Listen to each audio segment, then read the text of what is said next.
In today's video, I'm going to show you how to remove extensions in Google Chrome quickly and safely. If your browser is feeling slow, cluttered, or you simply want to clean up tools you no longer use, this tutorial will walk you through the exact steps from start to finish. And if you find this helpful, make sure to hit that like button and subscribe for more easy tech tutorials just like this. Let's jump right in. First, open Google Chrome on your computer. You can do this from your desktop, taskbar, or start menu depending on how you usually launch your browser. Once Chrome is open, take a look at the top right corner of the window. This is where Google Chrome keeps most of its tools and settings, including your extensions. Now, click the puzzle piece icon. This is the extensions menu, and it opens a list of every extension currently installed in your browser.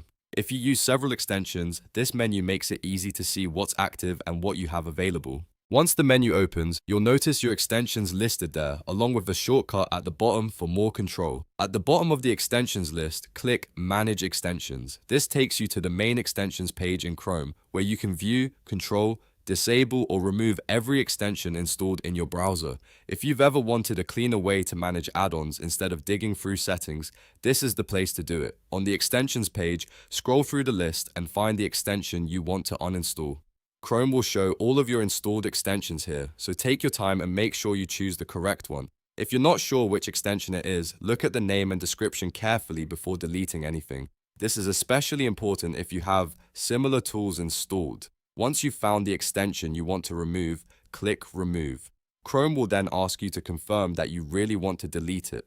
When the confirmation appears, click Remove again. This final step makes sure you don't accidentally delete an extension by mistake. After that, the extension will be completely removed from Chrome. And that's it. You've now successfully removed an extension from Google Chrome. It's a simple process, but it can make a big difference if you want a faster browser, fewer distractions, or just better control over what's installed on your device.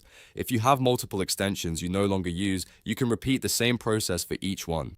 If this tutorial helped you out, please give this video a thumbs up and subscribe to the channel for more helpful Chrome tips, browser tutorials, and easy software guides. Thanks for watching, and I'll see you in the next one.